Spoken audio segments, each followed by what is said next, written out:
Well, hi everyone, and welcome to the Iag Live streaming show. This is test number 6. It will be our last test, and we will have a full live dress rehearsal tomorrow, which will be episode 0. And then on Friday will be the first actual episode of the show, episode 1. And as always on the Iag Live streaming show, helping us in the studio is our studio producer, Oscar Guiaro. Come in, Oscar.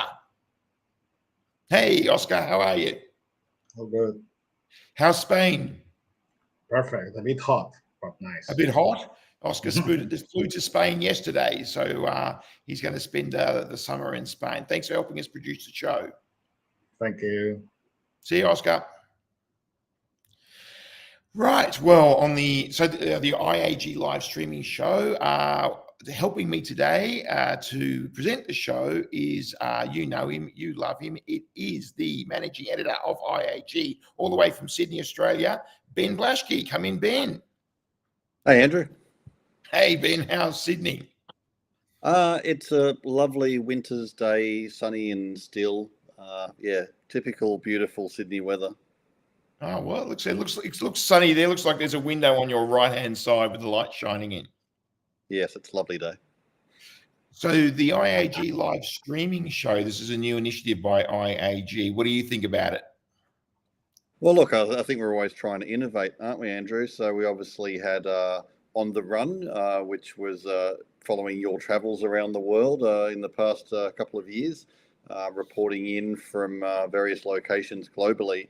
But of course, that was pre-recorded, usually the afternoon or evening before it went to air each Friday morning, or before it was published each Friday morning. So I guess the obvious next iteration of that is to do a truly live broadcast each week, which is what this is.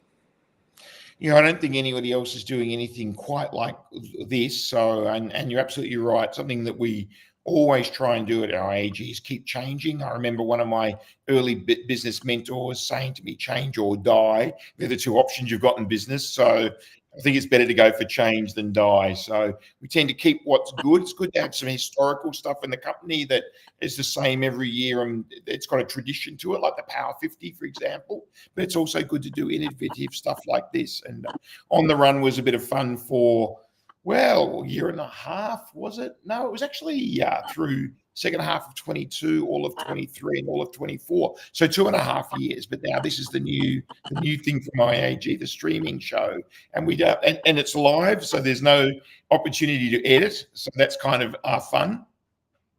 Yeah, I look forward to my dog interrupting some broadcast in the future. Yes, we can have kids in the background and stuff like that. Other live things we've had. All right, well, let's go through some of the stories from the last week. And Ben, if you could hang around and help to commentate on these. Oscar, perhaps you can bring up the first story we've got for the viewers for this test broadcast. Here we go. Star's Hong Kong partners. Of course, that's Far East Consortium and Chow Tai Fook, said to be eyeing Crown to run the casino rather than Star. What's this all about, Ben? You're down there in Australia. Give us the mail.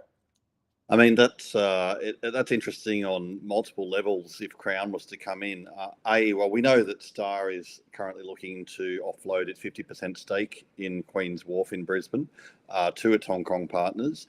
But it looks like if that is to happen, then those Hong Kong partners, well, we know they're looking for a new casino operator, therefore. And I guess being based in Australia, that Crown would be one of the first names that would come to mind. The advantage, of course, of Crown is that they are approved by regulators in 3 Australian states already. Of course, they have gone through their own issues recently, but they've returned to suitability in all 3 of those states. Of course, Star has not at this stage in New South Wales or Queensland. So immediately, Crown is well placed to do so. It has experience in the market.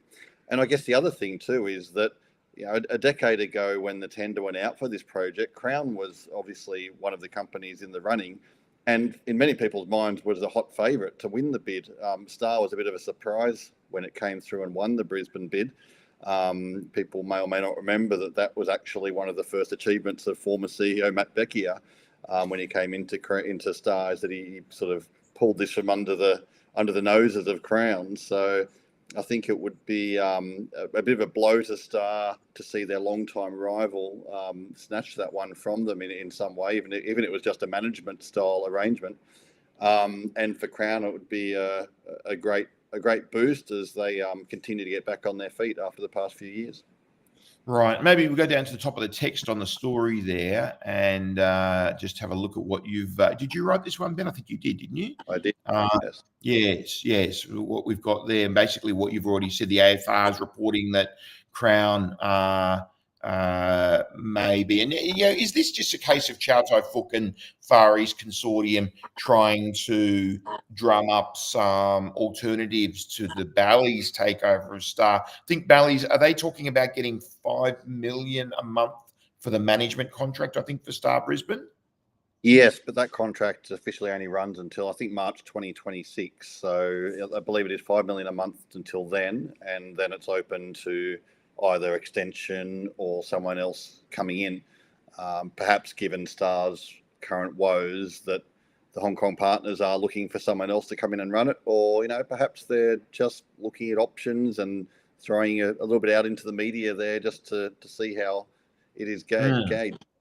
No, let's see how it goes. And congratulations to Crown too for finally getting Perth back to suitability. So they've got all 3 back to suitability now: Melbourne, Sydney, and Perth. So Crown on the way back, definitely on the way back from their woes, whereas Star languishing way behind. We haven't got time to go into much more detail on that, but there's a long path ahead of Star, and presumably a Bally's takeover. It looks like that's definitely on the cards. Shareholders have approved it, and Bally's currently waiting for regulatory approval of the takeover before they can finally get the keys to the car and start trying to drive it in a different way to previous Star managements. Yeah, that's right. And of course, Star has the little problem of trying to stay solvent in the meantime. Crown has the fairly substantial backing of Blackstone, so that's not any particular concern to them, even though, getting their casinos back to profitability is obviously proving a challenge for everybody in this market at the moment. But, I think Crown is obviously pretty well placed and not sweating too much over that, unlike Star. Yeah, Star was down to single-digit millions, we hear, or reportedly, I should say, down to single-digit millions in the bank. And I think that digit was more a smaller number than a bigger number too, by the way. I think they were really down to fumes and running the company before Bally came in and sent them 100 million quick smart, and they're still just struggling along. Anyway, look, let's move on. Next story. What have we got, Oscar? Philippines SC. Oh, this is a great story, isn't it? Mr. Hahn, what a good job he's done over the last few decades up there at Clark. And this is a just reward for Mr. Hahn. $200 million IPO for Hahn. Haven't they come a long way? Yeah. I mean, this expansion has been incredible. A clear market leader up there in Clark. I mean, when you go up there, the quality and scale of the resort is considerably better than any of their competitors. Of course, there are moves from some of them to try and catch up, but they've built a great property there. As you know, Andrew, it's always busy when we go in there. They're going very well, and obviously always looking to expand. We know they've got the new Clark or Hahn Reserve project in development in New Clark City, quite a substantial thing. So obviously, I think it was last year when it was first mentioned that they were considering going public. And they're very close to doing so.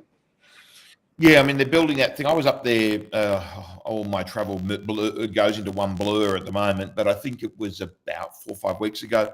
I was up there and progress on that area around the back. This is not Hahn Reserve. This is just an expansion of the existing gaming floor, which they desperately need. Overnight time and of weekends there.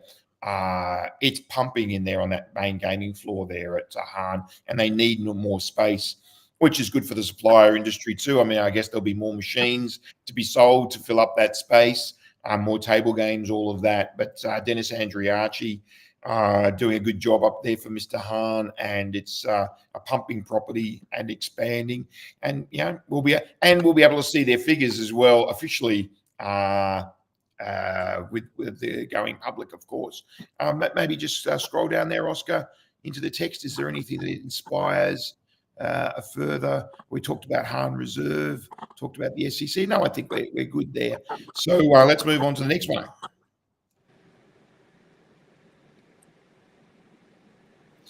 And this is another good news story for Light and Wonder. Received the vendor license in the UAE. It's amazing what's been going on in the UAE. I was there. When was I there? Do you remember, Ben? March, April, was it? I think it was April. I can't remember. It's all a blur, like I said. But I was up there in the UAE. I visited Ras Al Khaimah, Dubai, and Abu Dhabi while I was there. And it was great to see. I got a full tour of the Wynn property up there.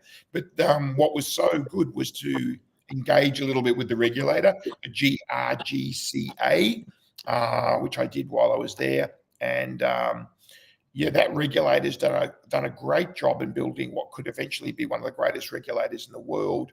They've got pretty much, I won't say an unlimited budget, but they've got whatever budget they need to build a great, stable regulator. And congratulations to Kevin Mullally, the CEO there. Jim Murren's the chairman of the regulator. And they started with no gaming at all, no website, and were really, really quiet for a long time. They're obviously planning. And then after that, the website appeared, and then now these licenses are coming out. And is this scroll down, Oscar? It's about the 12th license, is it? I think it's 13th. 13th, is it? Mm. So Aristocrat got a license, Light and Wonder's now got a license, and various others have got licenses as well. They've licensed the lottery there, the game. So they cancelled the lottery and then they reissued it as a licensed lottery. Obviously, you've got Wynn coming in March 2027 is allegedly the opening date, and I know that they're working like the clappers at the moment to get that property open. Magnificent property it's going to be, with no value of it built into their share price, by the way. I think their share price needs to go up a lot. So this is all interesting. Something, I mean, if you'd said to me there was going to be a proper gaming regulator in casino gaming in the UAE, if you'd said that to me 5 years ago, I would have laughed at you. But the laughs on us. I mean, the UAE is doing it. Any comments, Ben? Any thoughts from your side? No, I just look forward to seeing the finished product. It's obviously things are progressing there at a comfortable pace.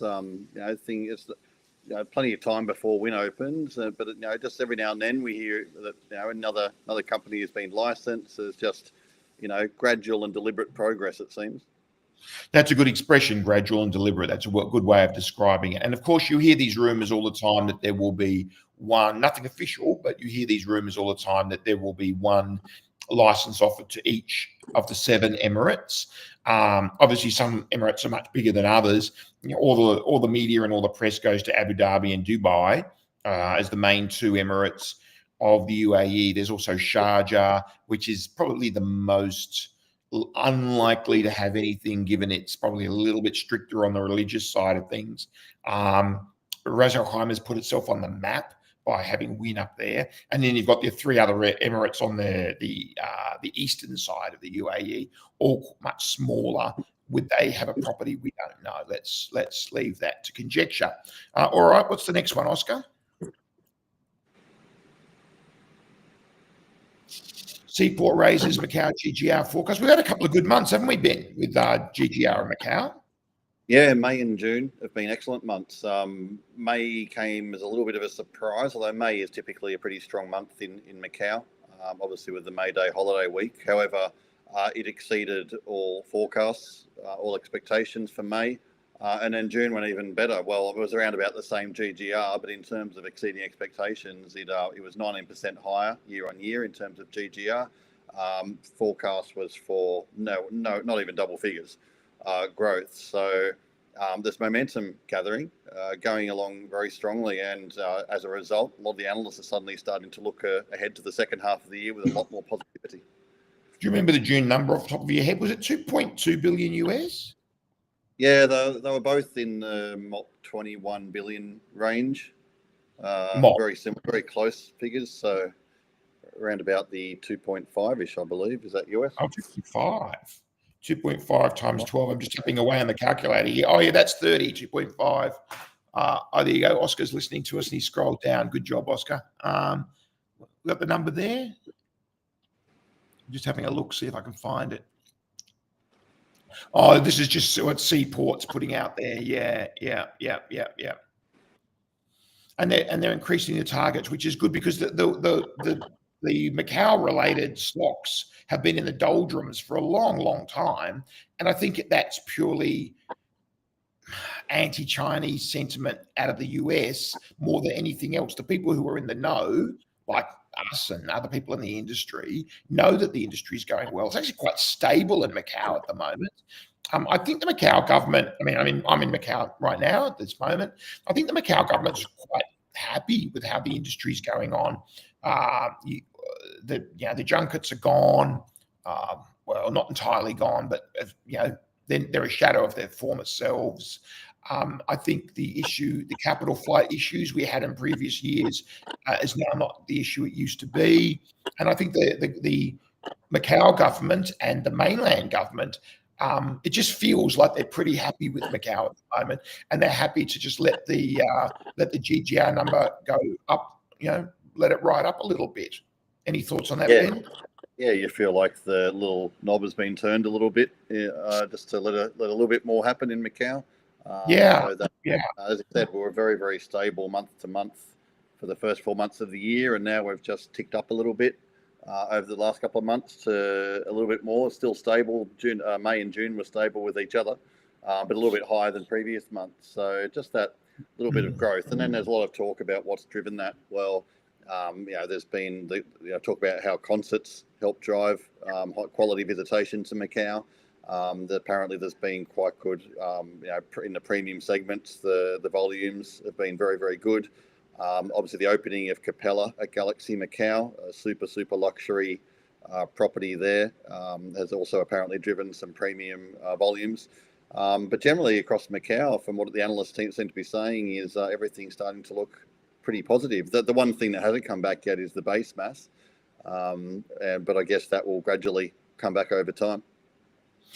Yeah, I must get myself over to Capella. It's only got 100 rooms, or about 100 rooms, or is it 96? I heard somewhere, something like that. I've got to get myself over there and take a look. It must be magnificent. It really must be. Anyway, let's move on. Next one, Oscar. And I think this is the last one we're going to do today. This was this morning. You published this, Ben. Philippines online gaming industry, 50,000 jobs at risk. Down to the text, Oscar. Let's have a look at the text. There's been a lot of chatter about the online gaming industry in the Philippines. A bit to talk about here, Ben. We had the pogo industry wiped out from January 1. And much of that's been sort of the attention's gone now to the PIGO industry, or the remote gaming online offerings of the existing licensed concessionaires. And at first that was sort of went well and has grown, but now as that's become more and more public in the Philippines, there's been a backlash against that. And there's almost been a backlash like, well, hang on a minute, we banned this thing that was marketing towards people outside of the Philippines, and we've replaced that with our marketing to people within the Philippines. Isn't that even worse, targeting our own people for this evil online gaming? And then, the operators have come out and said, well, actually, there was that thing, wasn't there, Ben? There was that joint statement between Okada and Solaire and Newport. Tell us a bit about that and some of the things that have been going on with this issue. It's a big hot issue right now in the Philippines. Yeah, I mean, I guess we see it in a lot of jurisdictions. You're always going to have your anti-gambling campaigners and senators, and that's what we're seeing now, is some of the familiar names that were anti-pogo are now popping up with the anti-domestic online gaming in the Philippines.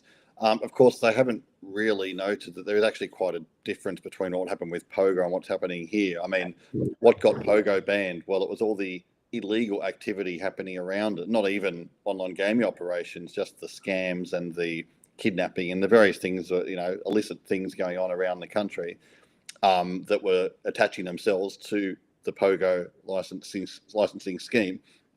And that's why that was banned. Now, that's not anything to do with what's happening in the domestic online gaming. That's not the concerns. The concerns are purely around gambling, it seems, for this particular issue. So you've got your people who think it should be banned completely, your people who think need to bring in tighter regulations, and that's not such a bad argument either. So you've got multiple camps. You've got, should we ban it altogether? Should we just tighten some regulations?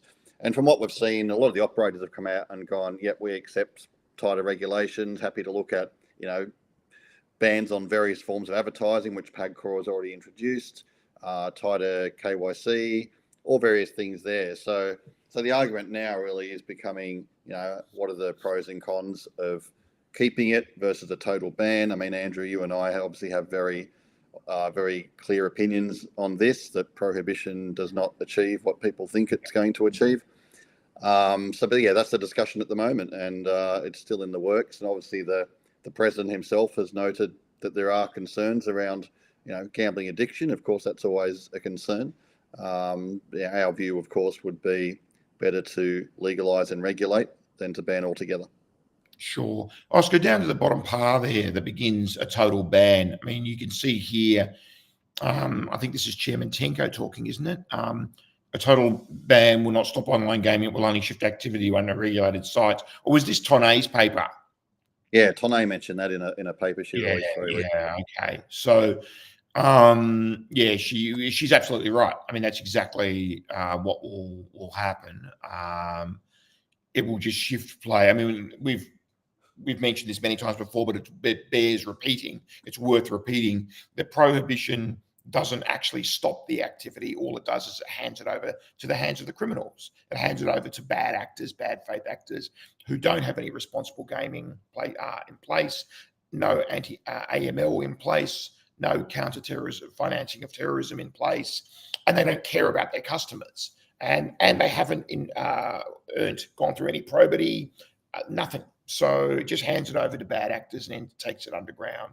So I noticed, Andrew, there was a comment recently by one of the senators who is pushing for a complete ban when it was put to him that, wouldn't that just drive, or that would just drive to illegal offshore operators? And his reply was, well, then it's up to authorities to clamp them out. Well, there's not a single jurisdiction in the world where that's ever worked. Never has, never will. No. I mean, look at alcohol prohibition in the 100 years ago in America in the 1920s. I mean, that didn't work either. It just does not work. And I think for even if you consider gambling to be a social vice, which is arguable whether it's a vice for some people, that's no doubt. For some people, it's just good, clean fun, and it should be good, clean fun. It's been proved not just for gambling, but for other social vices, drugs and prostitution come to mind, that the most efficient way to do it is take a harm minimization approach, heavily regulate, ring fence around to protect children, to protect the vulnerable, and have good, government regulations. And that's the way to do it. Total bans don't work.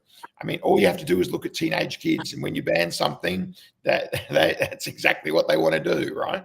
So I think that's human nature. When you tell someone they can't do something, that's exactly what they want to do.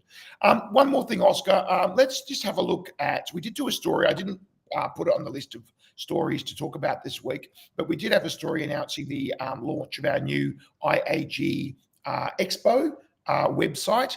I'm pulling this on Oscar at no notice, so it might take him a moment to get there. But Oscar, if you could head to the IAG Expo website. We launched this week. There was a lot of hard work in putting this together, not least by Oscar and also by Corey Roberts, our COO and CTO. And of course, the IAG Expo, the 8th to the 10th of September this year at Newport World Resorts. Our good friends at Newport World Resorts, Kevin Tan and Travellers there.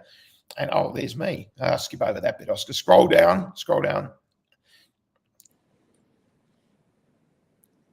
There we go. And there's the homepage of the website. So perhaps, Oscar, there's a letter from Chairman Tengo endorsing the IAG Expo. The video there with Ken, our good friend Ken Jolly from Light and Wonder, endorsing the Expo as well. Perhaps, Oscar, you could scroll up to where the 4 videos are. There's the 4 elements of the, just scroll down a bit, Oscar, to where the 4 videos are. Yeah, there's the 4 elements of the show. So anything from you on that, Ben? No, looking forward to it. It's going to be a big week. It's going to be an exciting week. Yeah. Yep, it's going to be great. Sorry, go on. We're working busily behind the scenes on all of these every day. So it's keeping us very busy. Yes, we are. And we got waylaid a little bit due to the thing in Bangkok that we had to do as well. So the IAG Techa, but now we're heavily into the expo. And just to note there that the 2 on the right there, the summit and the awards, this will be the 3rd year for both of those at Manila. Though the awards also were in Macau in 2021, skipped 2022 because of the pandemic. But the summit, initially 2023 at the Hilton, 2024 at the Hilton, and now 2025 we're moving to the Marriott Grand Ballroom because we've outgrown the Hilton.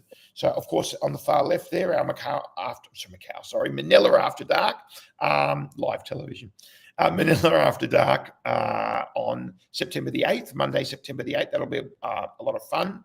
And most importantly, the purple one there, new this year, the IAG exhibition. You want to give us a bit on the exhibition, Ben? Yeah, it's an exhibition. Should be good. Questions without notice. Look, we've launched this year as our first time to hold IAG's very own exhibition. Obviously, it's just starting small but sweet. Yep. I think 18 exhibitors for the first year. But some great support by those guys. Obviously, we know Light and Wonder are putting a lot of effort into their quite sizable stand. Aristocrat as well, and a total of 18 exhibitors joining us, which will make a real festival of the week, I think, when you combine it with all the various activities we've got going on, and more to be announced soon around that week. Yeah, absolutely. I mean, everything IAG does, the first year is always a grounding year. It's a year to get on the map and to get established. And there's a lot of decisions to be made the first year, it's tricky because you don't know. And then once you get that base of that first year down, then you can grow from there. So we're very grateful and thankful to our 18 founder exhibitors who have put their faith in us on this show. And as you say, the whole IAG team, Dorothy, as our director of events, and I mean, I won't start naming people, and Jason, of course, and everybody. We're all actually working very, very hard behind the scenes to put on the best possible exhibition, the best possible show we can. So that's exciting. Enough of the plug for us. We should move on. So, well, that is our last test for IAG live streaming show. Tomorrow at 10 a.m. we're going for the episode 0, our kind of live dress rehearsal, and then the very, very actual first real episode on Friday this week. I've lost track of the dates. What's the date on Friday? 25th, is it? Oh, there it is on the ticker at the bottom of the screen. Friday, yes. 7th of November, 25th. No, that's November. That's the Power 50. I got that wrong. Anyway, what is it on Friday, Ben? It is the 25th of July. I was just going, that's confused me. Okay. It is the 25th of July, and that'll be our first real episode. So super excited. We'll have you on there for that one, Ben, as well, to help me out. And thereafter, we'll go for each Friday at 10 a.m. And occasionally other times, if there's a big breaking news or something like that, we might create an impromptu show. I think this is going to be a great way to communicate with our viewers and our readers and our audience at IAG. Agreed. Yep. And something we didn't do today, but we are going to develop, is chat. So people who are watching the show will be able to, they'll be able to watch on LinkedIn, they'll be able to watch on YouTube and on our Facebook. Although our Facebook, IAG's Facebook is primarily Chinese, but Chinese language. But we will broadcast on Facebook as well, and I believe maybe Oscar could confirm this. I believe on all 3 of those platforms, people will be able to chat, and as we're talking, people will be able to make comments and bring things up, and then we can react to those comments. So that's going to be exciting too. It's going to be quite interactive, and Oscar's just confirmed to me that yes, that is correct. So. That's pretty exciting. I'm pumped. I'm pumped for the IAG live streaming show. I think it's going to be a great new innovation and addition to IAG. Sounds good. Look forward to it, Andrew. All right. That's it for now. See you next time. Bye, everybody. Bye.